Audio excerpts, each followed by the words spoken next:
الريفي غاچني أورمو غوتيچي ورانا بلسوما أورمو لتشجر نانا وافن فنت ورانا بلتغنا مديسون غريا جيسي مشالي ورانا غراغرا بوچو إفومسيم حلمو والفكاتون ورانا بلسوما أورمو أرسيليتا ونشالات لولتوتا بلتغنا ددمي جاجيسون كرشان مدون أدبو بيكسي سيجرام بلنا أوديسا كنين قبن يجرام هنغات أمراتي نفان ترام وران بلتغنا مقادو وبو بربديسو جدون باركي بريزيدنت يوروميا دراني علامايو تومسا بدان كوبونيسا بيكامين كابا أوروميا ولوتهم نكندا وران بلتغنا في ومنفنت عليا مارا فانون سمني أورمو درر ماجراتون يادو قداومي هيودرين أباو جال داود إبسا بوردي فرانو ولين مريجة جبا كيسي غوتو إساف نور رفا الشمار كفوني كبجمتوت خردفتو تكينيام ودي فنولي ويتاوا بيتو تسا كورا سغل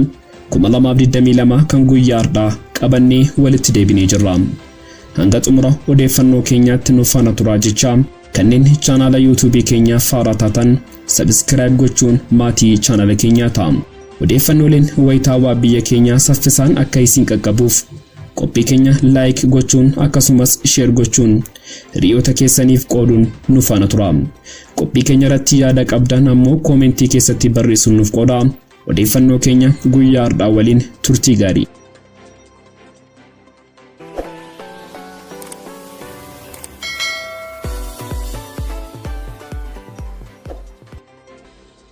الريفي غاچني أورمو غوتيچي وراني بلسوما أورمو لتشجر نانا وافن فنت ورانا بلتغنا مديسون غريا جيسي مشالي ورانا غراغرا بوجو إفومسيم حلمو والفكاتون وراني بلسوما أورمو أرسيليتا أونا شالاتي لولتوت بلتغنا ددامي جاجيسون كرشان مدون أدابو بيكسي سيجرام وراني بلسوما أورمو زوني جدو غالي صافي كبابا ورانا بلتغنا دابو إفومسان قبصون هدانو ورانا بلسوما أورمون جيجيفاما جرو يرو هوئي كيروف قرين أورموم ورانا بلسوما أورمو تيما كما جرم كانت تركانفين ورانا مرنا بلتغنارات وراني بلسوما أورمو فراتمو جاباتيم اتفو في جرام حالو مكانان وراني بلسوما أورموم زوني جدو غاليسا شواكي باليطام آنا أميا كند بيريت تركانفي ورانا بلتغنارات فراتين تدما جيسي كورسادي مدوغوچو هيميتي جرام akkasuma lixashaggar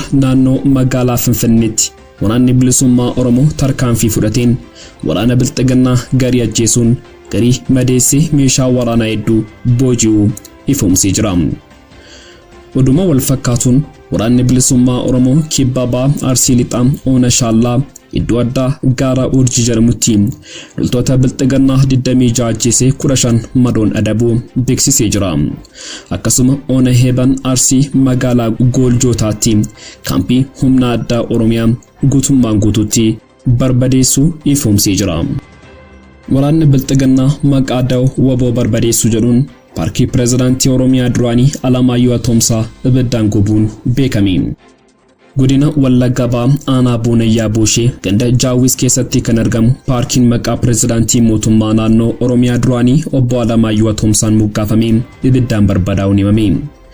Akkeeruun jiraattota ganda Jaawis irraa nu qaqqabee ifoomsutti waraanni murna bilxiginnaa maqaa da'oo shanii jedhuun paarkii nuti waggaa dheeraaf itti dadhabne kunuunsaa jirru ija keenya duratti ibidda itti qabsiisuun barbadeessan jedhu. Paarkiin kun lafa bal'aa irratti kan argamu yoo ta'u waraanni bilxiginnaa tibba kana da'oo waraana bilisummaa Oromooti jechuun ibidda itti naquudhaan barbadeessuu jiraattota naannoo irraa odeeffanne. Bifuma wal fakkaatuun Shawaabaa aanaa Liibanitti kan argamu bosonni Tulluu Cuqqaalaas maqaa da'oo waraana bilisummaa Oromoo jedhuun gubachaa jiraachuu gabaafnee turuun keenya ni yaadatama. Ji'a muraasa dura waraanni mootummaa bilxiginnaa maatii obbo Alamaayyo Tomsaa nama 7 bakka tokkotti ajjeesuun ittiin maqaa waraana bilisummaa Oromoo balleessuuf yaalee turuun isaa kan yaadatamudha. Kaaba Oromiyaa Wallootti humna qindaa waraana bilxiginnaa fi humna finxaaliyyaa Amaaraa faannoon sabni Oromoo dararamaa jiraachuun yaaddoo guddaa uume. Kaaba Oromiyaa Walloo aanaalee garaagaraa keessatti uummanni Oromoo sababa Oromummaa isaa qofaaf waraana murna bilxiginnaa fi hidhattoota Amaaraa dararaa guddaa irra gahaa jiraachuun himame. Akka jiraattonni Walloorraa dubbisne nuuf himanitti Yeroo darraa hamaan humna qindaa waraana bilxiginnaa fi faannoo Amaaraatiin nurratti raawwatamaa jira jedhu. Yeroo hundumaa maqaa shanii jedhuun doorsifamna kan jedhan jiraattonni kunneen haala amma nuti keessa jirru nuuf Rabbi nu uume qofaatu beeka jechuun jiru itti jiran hadheeffachuun dubbatu. Humnoonni qindaan waraana bilxiginnaa fi faannoo Amaaraa kunneen nutti duulanii qe'ee keenya irratti dararaa hamaa nurwaan gaa jiru kan jedhan jiraattonni aanaa Baateerraa dubbifni. Daa'imaaf dubartoota keenya ija keenya duratti qabanii gudeedaa jiru. Manaaf qabeenya keenya ibiddaan nurratti barbadeessaa jiru. Saamichaamaas nurratti raawwachaa jiru jedhu. Sila kan namoota nu jalaa ajjeefamaa jiranii dubbachuu isaayyuu nuuf finee jirra kan jedhan Oromoon Walloo. Guyyuu nama ajjeefamaa oolu maqaa himnee fixuu hin dandeenyu.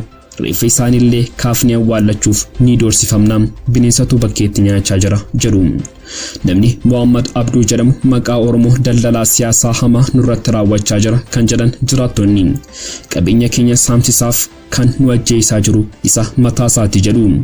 Namni kun maqaa namoota keenya shanii waliin hidhata qabu jedhuun dabarsee waraana bilxiginnaa fi faannoo Amaaraaf kennee nu ajjeesisaa jira. Uummanni Oromoo nama kana nuuf beekuu qabas jedhu.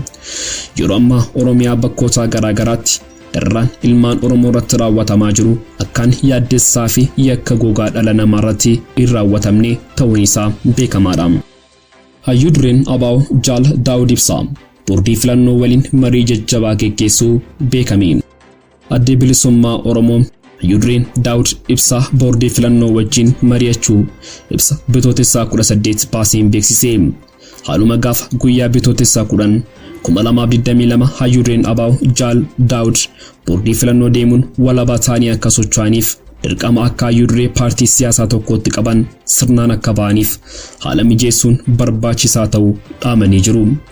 Bitootessaa 4 boordiin filannoo biyyoolessaa xaliyaa baasiin gariin qulqulleessaa boordichaa ergama hayyuu dureen Adda Bilisummaa Oromoo hidhaa mana keessaa irraa akka jiru mirkaneesse. Boordiin filannoo Komishinii Poolisii Federaalaa fi tajaajila odeeffannoo fi nageenya biyyoolessaa tattamaan akka hiikan gaafate.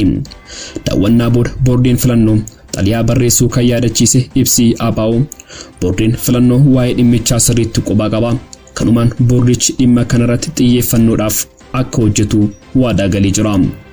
Paartichi kaka'umsa gaarii boordiin filannoo Itoophiyaa agarsiisaa jiru galateeffatee hidhamtoonni siyaasaa martii kamanii marii ijaarsa sirna diimokiraasii Itoophiyaa keessatti ABO'n walabummaadhaan akka hirmaatuuf haala mijataa uumuuf cichoominaan akka hojjetan abdii qabna jedhe. Boordiin filannoo biyyaalessaa Itoophiyaa bitootessaa 16 akka beeksisetti Adda Bilisummaa Oromoo, Adda Bilisummaa Biyyaalessaa Ogaadenii fi Sochii Bilisummaa Sidaamaa yeroo yaa'ii waliigalaa itti gaggeeffatan irratti guyyaa dabalataa gaafataniiru. Boordichi garuu hanga yoona gaaffii isaanii ilaalchisuun murtii akka hin kennine ibsee jira. Boordiin filannoo biyyaalessaa Itoophiyaa ibsa guraandhala 16 baaseen baatii tokko keessatti paartileen siyaasaa 26 ta'an yaa'ii waliigalaa akka waammatan waamicha taasisee jira. Xumura irrattis mootummaan PP godina Booranaa onoota garaagaraa keessatti leenjii gaachana sirnaa jedhuun ummata beelaan rukutame yoo dararu onamiyoo keessatti ammoo maallaqa humnaan kaffalchiisaa jira. Sirna osoo lafa hin qabatin waggaa furguutuu qilleessa irratti ijaaramuun humna waraanaan jiraachaa jiruu fi impaayera dirree waraanaa ta'uun humna falmattootaa qaambututtee deebisanii gad dhaabuuf dargaggoota humnaan qabanii mooraa leenjii waraanaatti erguun du'a gatii hin qabneef afeeruun cinaatti onoota godinaalee Booranaa garaagaraa keessatti leenjii gaachana sirnaa jechuun horsiisee bultoota rakkisaa jiru. Akka jiraattonni himanitti torbee kana keessa waraanni sirna PP dabballoota sirnichaa waliin ta'uun onoota adda addaa keessatti bobba'ee horsiisee bultoota yeroo ammaa sababa balaa hongee beelaaf saaxilamanii gargaarsa namoomaa dhabanii ofiifuu rakkachaa jiran biyya keessa leenjitanii eegduu jechuun dargaggootaa fi abbootii umriin deeman ispoortiin dararaa jiru jedhame. Onoota godina Booranaa uummatni dirqamaan leenjii gaachana sirnaa jedhuun gidiraa argaa jiru keessaa tokko kan taate aanaa Moyyaalee ganda Maddoofaa keessatti cimsanii uummata dararaa jiru. Paartiin mataa nafxanyootaa Abiy Ahmed miseensota nama miiliyoona 11 qabaachuun Afrikaa keessaa tokkoffaadha jedhuu fi ittaanaan muummicha ministeeraa Amartich Dammaqee Mokonnan paartii PP ijaarsa cimaa hin qabu qilleensarra jira jedhu rakkoo uummatichaa afaan qawweenikuuf ummata cufa meeshaa hidhachiisuuf deemuun yakka waraanaatti kan jedhan hin dhabamne.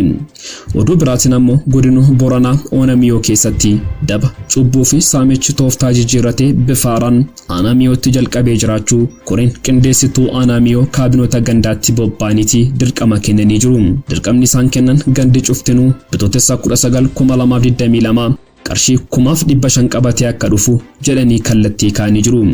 Kaabineen gandi inni irratti bobba'ee qarshii sana qixxeessee hin fidin tarkaanfii akka irratti fudhatamu jechuun qarshii walitti qabamu kan dargaggooti kallattii koree aanaa tukaa'ee dirqama kaffaltu jechuun qajeelfama uummata hiraarsu bulchaa Oonamiyoo Assaalaw Yohaannis dabarsuun maddeen Oonamiyoo gabaasanii jiru. Egaan kabajamtoota hordoftoota keenya odeeffannoolee wayitaawaa nuti guyyaa har'aaf qabannee dhiyaanne asumarratti goolabama. Kanneen chaanala YouTube keenyaa faaraa taatan subscribe gochuun maatii chaanala keenyaa ta'amu. Odeeffannooleen wayitaawaa biyya keenya saffisaan akka isin qaqqabuuf qophii keenya like gochuun akkasumas share gochuun hiriyoota keessaniif qooduun nu faana tura. Hanga xumura odeeffannoo keenyaatti waan nu faana turtaniif galatooma.